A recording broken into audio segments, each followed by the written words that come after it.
मेरे लिए बहुत यादगार बना दिया है।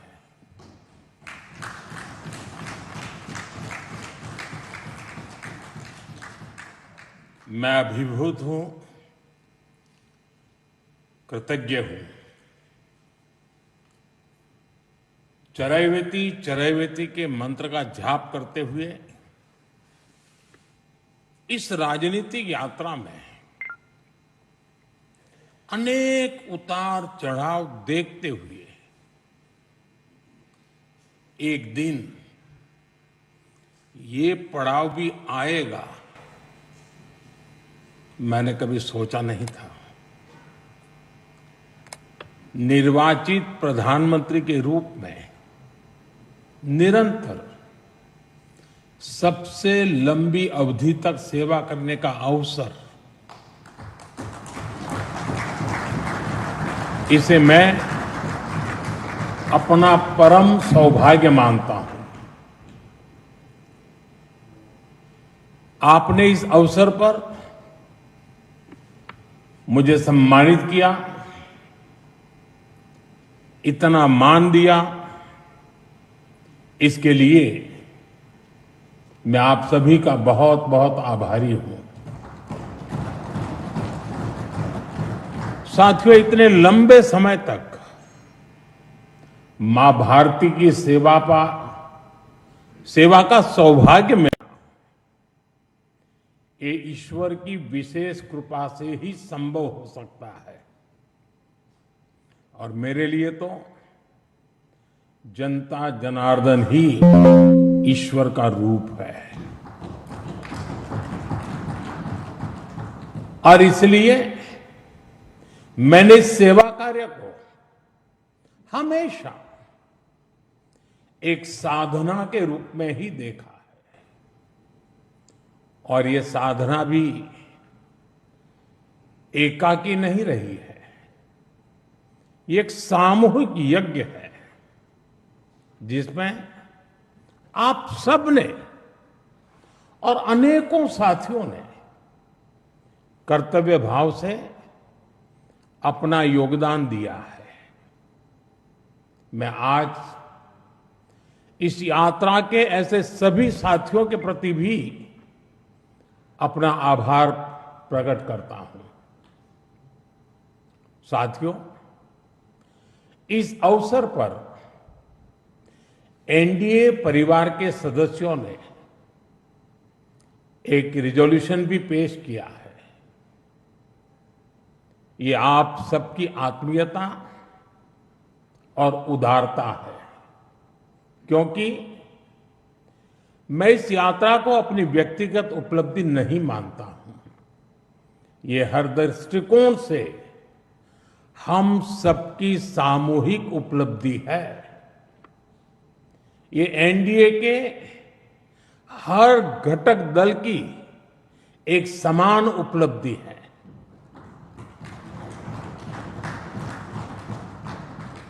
इसलिए मैं इस प्रस्ताव को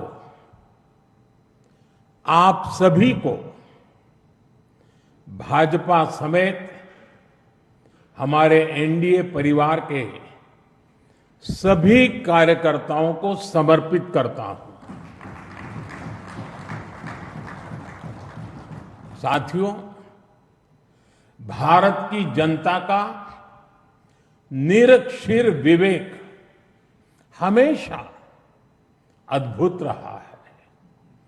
देश की जनता ने राष्ट्रीय स्तर पर राजनीतिक स्थिरता का महत्व समझा है। ये जनता जनार्दन की परिपक्वता ही है कि उसने लंबे समय तक मुझे इस तरह जनता की सेवा का अवसर दिया। 2014 के पहले के कई दशक बहुत अस्थिरता और उथल-पुथल से भरे हुए थे। इसका देश को बहुत नुकसान भी उठाना पड़ा। लेकिन अब देश की जनता एक स्थिर सरकार का काम भी देख रही है और उसकी निर्णायक क्षमताओं की प्रशंसक भी है। मैं आज देश की महान जनता को भी नमन करता हूं, जनता जनार्दन का आभार व्यक्त करता हूं। साथियों, साल 2014 में जब एनडीए की जीत हुई थी, तब मैंने कहा था कि आज देश के सामान्य मानवी में एक नई आशा का उदय हुआ है।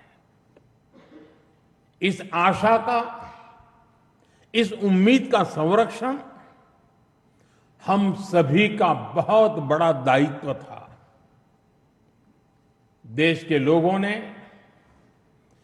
कांग्रेस के विश्वासघात के बाद अपना भरोसा हमें सौंपा था। मुझे आज संतोष है, गर्व है कि एनडीए परिवार के तौर पर हमने देश के विश्वास को हमेशा और मजबूत किया है।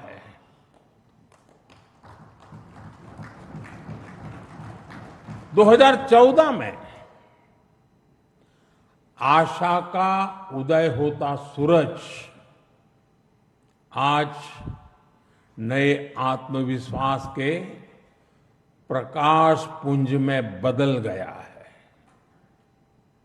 भारत के लोगों ने पहली बार ये देखा है कि जब सही नीयत से सरकार चलती है तो तेज गति से विकास भी होता है।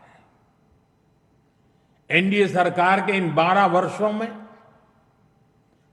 25 करोड़ से ज्यादा लोगों का गरीबी से बाहर निकलना ये दिखाता है कि हमारी नीतियां सही हैं, हमारी दिशा सही है।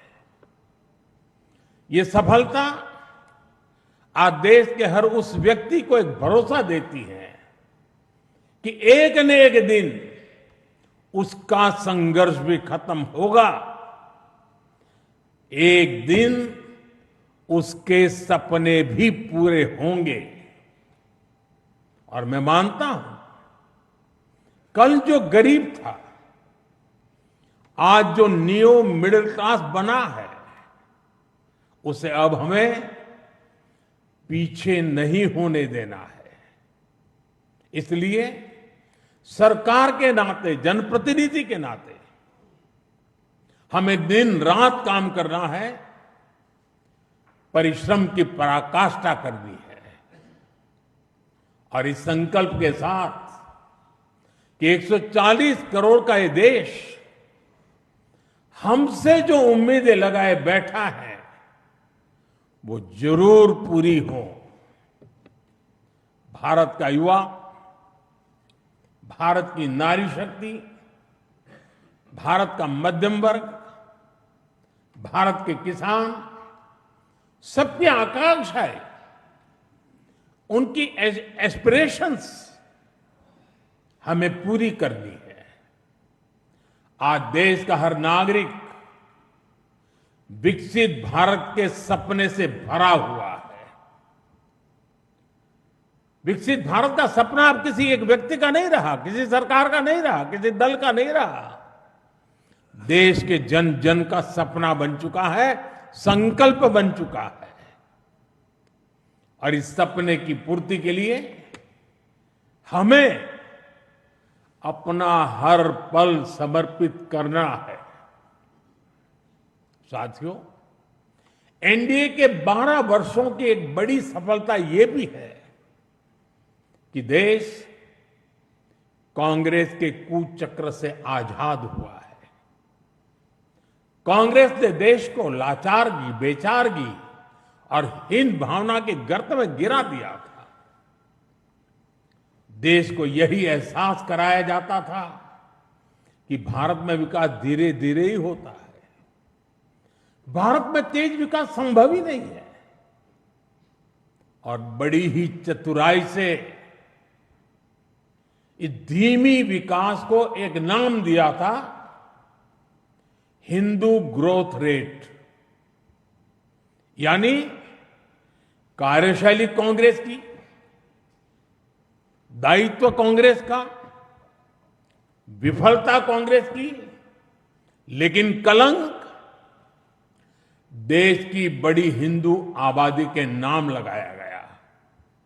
जबकि असल में इस कुसंस्कृति का नाम होना चाहिए था कांग्रेस ग्रोथ रेट। इस कांग्रेस ग्रोथ रेट में ना गवर्नेंस थी, ना नीति, ना नियत और ना ही निर्णय। साथियों, आज पहली बार अटल जी के नेतृत्व में एनडीए सरकार आई, तब जाकर हमें एक झलक दिखी कि विकास में गति कैसे आती है। लेकिन दुर्भाग्य से 2004 में देश फिर से अस्थिरता के बवंडर में और कांग्रेस के शिकंजे में फंस गया। विकास तो दूर की बात है, देश को कांग्रेस ने एक के बाद एक हजारों करोड़ रुपए के घोटालों में घसीट दिया।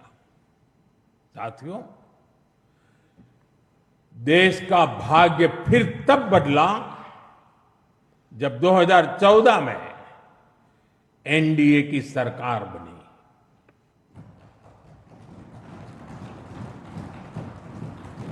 देश ने देखा कि जब नियत, नीति और निर्णय तीनों एक साथ काम करते हैं तो विकास की गति कैसी होती है। देश ने देखा कि जो काम दशकों में होते थे वो काम महीनों में होने लगे। 2014 में 74 एयरपोर्ट से 2026 में 160 से अधिक एयरपोर्ट तक, 2014 में 1000 किलोमीटर एक्सप्रेसवे से 2026 में 6700 किलोमीटर एक्सप्रेसवे तक, 2014 में सिर्फ 5 शहरों में मेट्रो से 2026 में 20 से ज्यादा शहरों में मेट्रो तक, 2014 में 700 करोड़ रुपए डिफेंस एक्सपोर्ट से 2026 में 23,000 करोड़ रुपए के डिफेंस एक्सपोर्ट तक। देश ने बहुत लंबी यात्रा तय की है। साथियों, 2014 में देश में केवल 25 करोड़ इंटरनेट यूजर थे। आज 100 करोड़ से अधिक यूजर इंटरनेट से जुड़े हैं। 2014 में डिजिटल पेमेंट्स ना के बराबर थे। आज भारत डिजिटल ट्रांजैक्शन में नंबर 1 देश है। 2014 में भारत अपनी जरूरत का ज्यादातर मोबाइल बाहर से मंगाता था। आज भारत 33 करोड़ से अधिक मोबाइल हैंडसेट खुद बनाता है। 2014 में सोलर क्षमता केवल 2.5 गीगावाट थी। आज यह 150 गीगावाट से अधिक है। 2014 में एथेनॉल ब्लेंडिंग केवल 1.5% था। आज यह 20% तक पहुंच चुकी है। 2014 में देश की एक भी सेमीकंडक्टर यूनिट नहीं थी। आज देश में बन रही 10 से ज्यादा सेमीकंडक्टर यूनिट्स भारत को आधुनिकता की तरफ ले जा रही है। साथियों, हमने देश की जरूरतों को अपनी नीतियों और निर्णयों का आधार बनाया। नई सोच से नए फैसले लिए। हमने युवाओं के लिए स्किल डेवलपमेंट मिनिस्ट्री बनाई। सहकारी क्षेत्र को मजबूती देने के लिए अलग कोऑपरेटिव मिनिस्ट्री बनाई।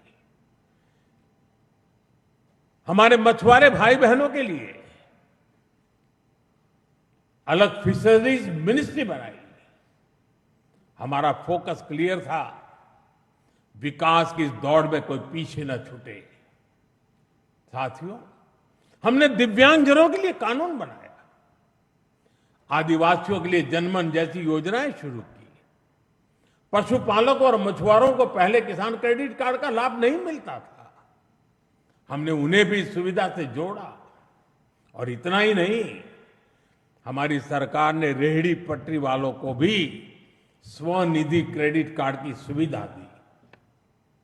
साथियों, सवाल यह है कि अगर 12 साल में इतना कुछ हो सकता है तो फिर दशकों तक क्यों नहीं हुआ? ये कांग्रेस ग्रोथ रेट और एनडीए ग्रोथ रेट का अंतर है। एक व्यवस्था लोगों को इंतजार कराती थी, आज की व्यवस्था परिणाम दिखाती है। एक व्यवस्था काम अटकाती भटकाती थी, आज की व्यवस्था कहती है काम अभी होगा, समय पर होगा और बड़े पैमाने पर होगा।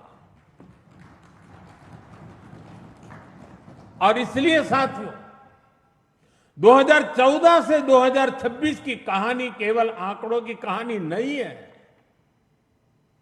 यह उस भारत की कहानी है जिसने पहली बार अपनी पूरी क्षमता के साथ दौड़ना शुरू किया है। वो भारत जो बड़े लक्ष्य तय कर रहा है और इन लक्ष्यों की प्राप्ति के लिए जी तोड़ मेहनत कर रहा है। साथियों, एनडीए के 12 वर्षों की उपलब्धियों की एक और विशेषता है, हमें ये उपलब्धियां वैश्विक अस्थिरता और अशांति के दौर में हासिल हुई है। एक स्थिर सरकार होने का लाभ क्या होता है, ये बार बार इस दौर ने साबित किया है। कोरोना के समय को हम कभी नहीं भूल सकते, जब हर तरफ हाहाकार मचा था, लेकिन भारत उस हालात को मुकाबला करते हुए भी सफलता से आगे बढ़ा। साथियों, दुनिया के बड़े बड़े देशों की अर्थव्यवस्थाएं संघर्ष कर रही है, तब भी 2025-26 में भारत ने 7.7% की ग्रोथ रेट हासिल की है। और पिछला क्वार्टर तो जो 31 मार्च को खत्म हुआ, उसमें भी भारत की ग्रोथ 7.8% रही है। यह सफलता इतनी आसान नहीं है दोस्तों। हम फ्रेजाइल 5 के कटघरे से बाहर निकलकर आज दुनिया की तेज गति से आगे बढ़ने वाली अर्थव्यवस्था बन चुके हैं। साथियों, कल के विकसित भारत की गारंटी है आज का आकांक्षी भारत। आकांक्षी भारत के गर्भ में विकसित भारत पल रहा है। आज के भारत की आकांक्षाएं बड़ी हैं, सपने बड़े हैं, इसलिए उसके संकल्प और लक्ष्य भी उतने ही बड़े हैं। देश की इन आकांक्षाओं का वाहक हमारा मिडिल क्लास है, नियो मिडिल क्लास है। इसलिए हमारी सरकार मध्यम वर्ग के एस्पिरेशंस को पूरा करने में लगी है। मिडिल क्लास की ईज ऑफ लिविंग, उसकी क्वालिटी ऑफ लाइफ, उसके लिए नए अवसर और नई संभावनाएं हमने हर फ्रंट पर काम किया है। साथियों, 2014 से पहले मिडिल क्लास कानून की उलझनों का सबसे बड़ा शिकार हुआ करता था। जटिल टैक्स सिस्टम, आमदनी के सीमित स्रोत और टैक्स का बड़ा बोझ, खराब गवर्नेंस की मार, ये सब सामान्य मानवीय के लिए डेली लाइफ की चुनौती होती थी। लेकिन हमने मिडिल क्लास की परेशानियों को समझा, हमने मिडिल क्लास की आकांक्षाओं को समझा और इसलिए आज 12 लाख रुपए तक की आमदनी पूरी तरह से टैक्स फ्री है।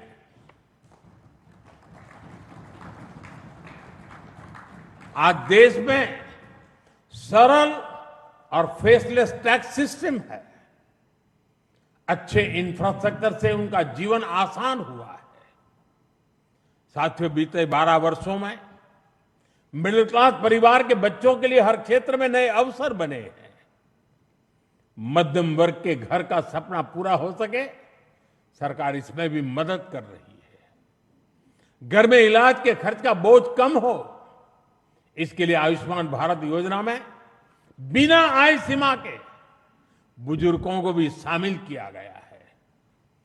जीएसटी रिफॉर्म का भी बहुत बड़ा लाभ देश के मध्यम वर्ग को हुआ है। उसके लिए हेल्थ इंश्योरेंस सस्ता हुआ है। उसके सपनों से जुड़ी चीजें सस्ती हुई है। इन प्रयासों का परिणाम है कि आज देश का मिडिल क्लास अनिश्चितताओं से मुक्त हो रहा है। वो भरपूर आत्मविश्वास के साथ देश की विकास यात्रा को गति दे रहा है। साथियों, हमारे लिए दल से हमेशा अगर बड़ा कुछ है तो हमारा देश है। दल से बड़ा देश है। और जब नेशन फर्स्ट, देश प्रथम की भावना से काम होता है तो कोई भी निर्णय कठिन नहीं होता। इसलिए ऐसे फैसले जिन्हें पहले असंभव समझा जाता था, जो देश के सुरक्षित भविष्य के लिए अनिवार्य थे, हमने बहुत ही सधे हुए तरीके से उन फैसलों को भी लिया। पहले सरकारें आर्टिकल 370 की बात करने से डरती थी। हमने उसे खत्म करके पूरे देश में एक संविधान लागू किया। पहले नॉर्थ ईस्ट से बम, बंदूक और ब्लॉकेट जाने का नाम नहीं लेते थे। हमने नॉर्थ ईस्ट में शांति भी लौटाई और स्थिरता भी लेकर आई। पहले भारत आतंक के हमलों के बाद चुपचाप दर्द सहता रहता था। हमने आतंकवादियों पर सर्जिकल स्ट्राइक की, एयर स्ट्राइक की। ऑपरेशन सिंदूर में दुनिया ने भारत का सामर्थ्य देखा।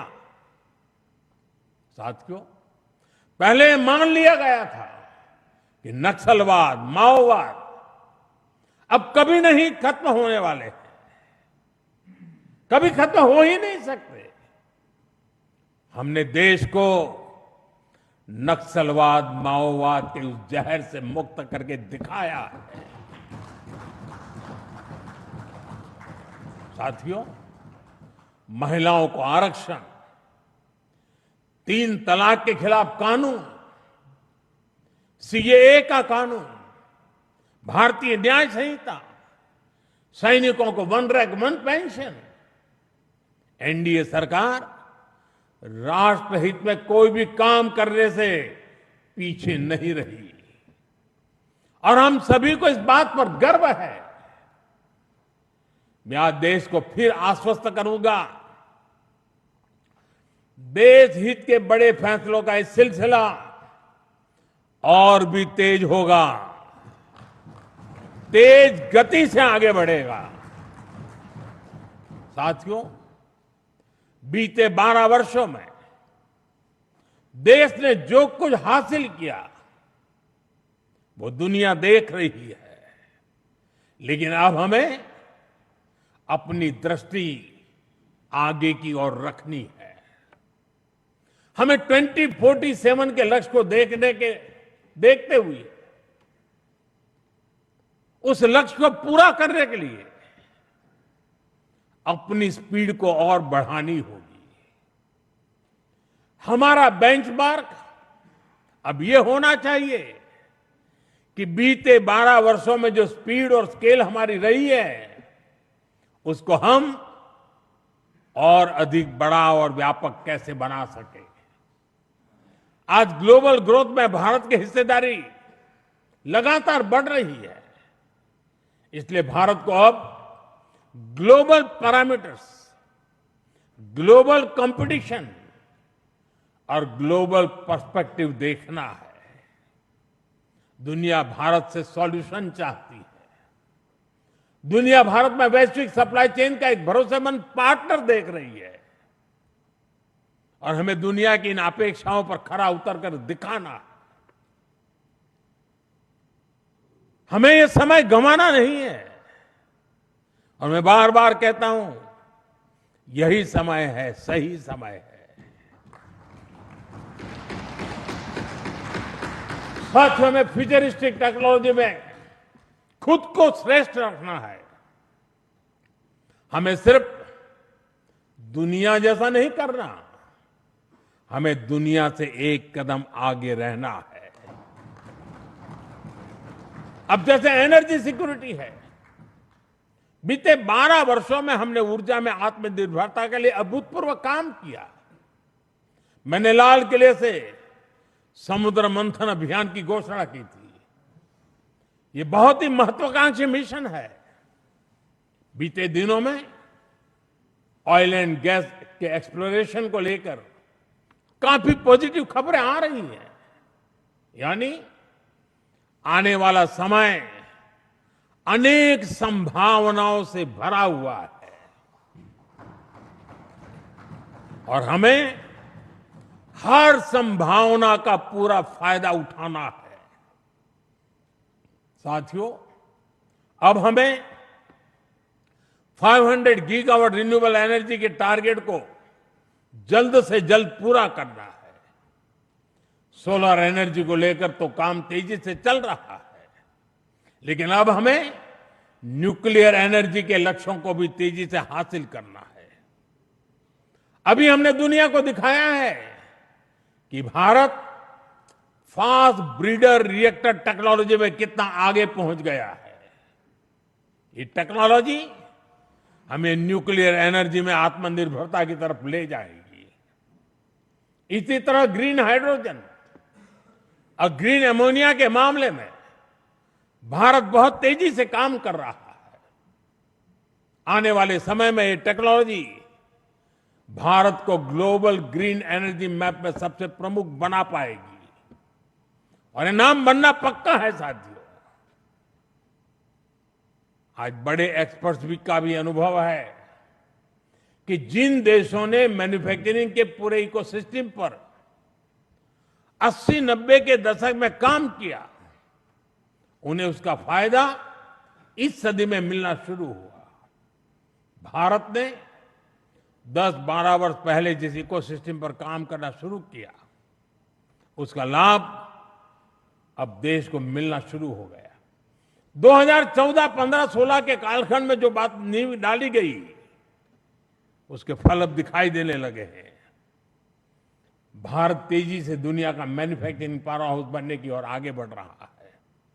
साथियों, energy, minerals, cheap, battery storage, space, drone, data centres, quantum computing, artificial intelligence, ऐसे हर सेक्टर, हर टेक्नोलॉजी एक दूसरे से जुड़ी हुई है। ये एक दूसरे की पूरक है। भारत इनके लिए विदेशों पर निर्भर नहीं रह सकता, क्योंकि ये भारत की आर्थिक और स्ट्रेटेजिक हर प्रकार की सिक्योरिटी से जुड़े विषय है। और तभी भारत सेमीकंडक्टर इकोसिस्टम पर इतना फोकस कर रहा है, तभी क्रिटिकल मिनरल्स को लेकर मिशन बोर्ड पर काम चल रहा है। साथियों, शिपिंग सेक्टर में भारत आत्मनिर्भरता के नए लक्ष्यों के साथ आगे बढ़ रहा है। हम एक ऐसे फ्यूचर की तरफ बढ़ रहे हैं जहां हम मेड इन इंडिया शिप पर ट्रेड करेंगे और कंटेनर भी मेड इन इंडिया होंगे। शिप मेंटेनेंस और रिपेयर से लेकर स्क्रैपिंग तक की सर्विसेज भी भारत देगा। यही विजन हमारे एविएशन सेक्टर के लिए है। आज हम made in India transport aircraft बना रहे हैं। वो दिन दूर नहीं जब Bharat made in India civil aircraft भी बनाएगा।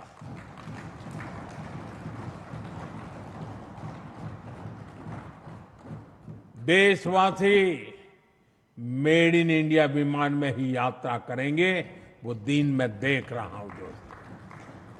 साथियों, ये सदी टेक्नोलॉजी की है, डेटा की है। आज विश्व के सबसे बड़े और आधुनिक डेटा सेंटर्स भारत में बन रहे हैं। यही भारत की ग्लोबल सप्लाई और वैल्यू चेन का मजबूत पिलर बनाएगी। हमने यूपीआई के माध्यम से दुनिया को दिखाया है कि भारत कम से कम और कम से कम समय में टेक्नोलॉजी का इतना विस्तार कर सकता है। हमने दिखाया है कि हमारे युवाओं का सामर्थ्य क्या है। अब एआई, डीप टेक और एडवांस टेक्नोलॉजी में हमारे युवा नया दमखम दिखाने के इरादे से आगे बढ़ रहे हैं। साथियों, आने वाले समय में 2 और सेक्टर्स में भारत का सामर्थ्य पूरी दुनिया देखेगी। ये सेक्टर है टूरिज्म और स्पोर्ट्स। ये दोनों भारत की इकोनॉमी के मजबूत पिलर बनेंगे। विशेष रूप से कॉन्फ्रेंस, एग्जीबिशन और कॉन्सर्ट के मामले में भारत एक ग्लोबल डेस्टिनेशन बनने के लिए अब पूरी तरह सज रहा है। आधुनिक इंफ्रास्ट्रक्चर से सेक्टर को बहुत पुश मिलेगा और स्पोर्ट्स में तो भारत के युवा कमाल का प्रदर्शन कर रहे हैं और हर दिन उनकी परफॉर्मेंस निखरती जा रही है। भारत दुनिया की बिगेस्ट स्पोर्ट्स लीग की धरती बनता जा रहा है। आने वाले सालों में हमारी ये खाती और बुलंद होगी। ओलंपिक्स के लिए हमारी तैयारियां भी भारत की एस्पिरेशन का ही प्रतिबिंब है। हमें छोटा नहीं सोचना है, हमें लक्ष्य ऊंचे रखने हैं, उन्हें प्राप्त करने के लिए पूरी ताकत लगा देनी है। साथियों, आज भारत रिफॉर्म एक्सप्रेस पर सवार होकर तेजी से आगे बढ़ रहा है। हमारे लिए रिफॉर्म कोई कंपल्सन नहीं है, रिफॉर्म हमारा कन्विक्शन है।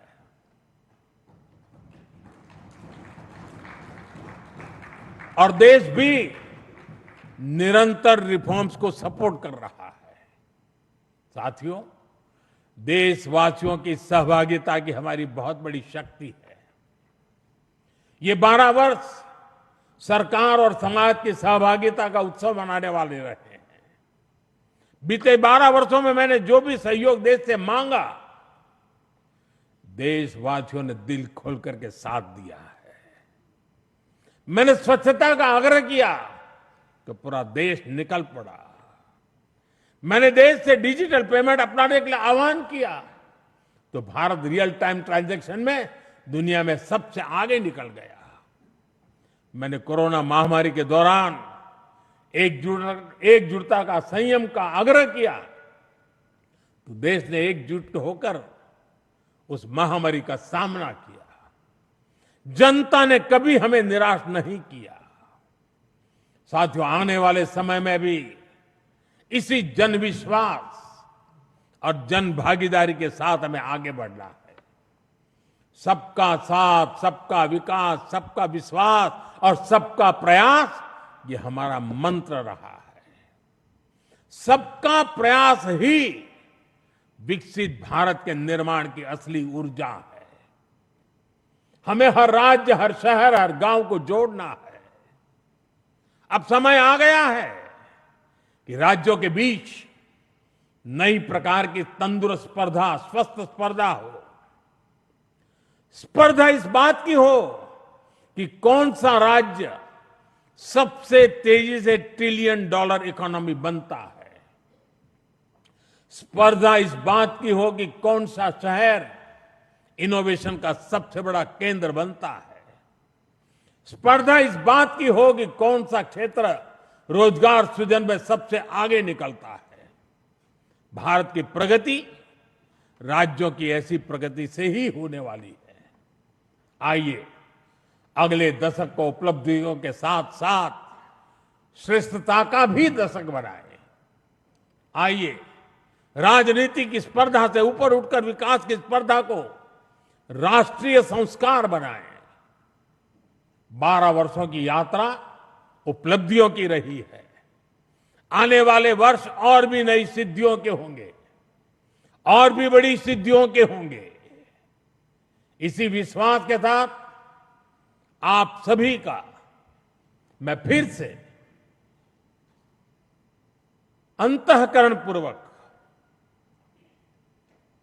आपके साथ सहयोग समर्थन के लिए आभार व्यक्त करता हूं। मैं सर झुका करके देश के कोटि कोटि नागरिकों को नमन करता हूं। उनके आशीर्वाद ने हमें एक ऊर्जा दी है, शक्ति दी है, प्रेरणा दी है, प्रोत्साहन दिया है। ये जनता जनार्दन के चरणों में सर झुका करके प्रणाम करते हुए आइए एक नए विश्वास के साथ हर संकल्प को पूरा करने के सामर्थ्य को जुटाते हुए हम चल पड़े। देशवासियों के सपनों को हमारे संकल्प बनाए। हमारा पल पल देशवासियों के संकल्पों की साकार करने की यात्रा का अहम पड़ाव बनता चले।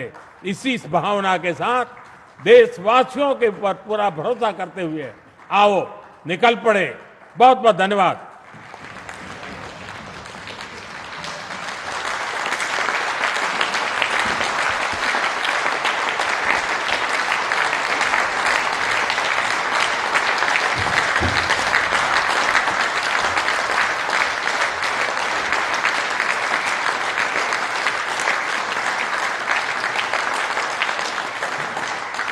ओजस्वी मार्गदर्शन के लिए माननीय प्रधानमंत्री जी का धन्यवाद देते हुए हम सब वंदे मातरम।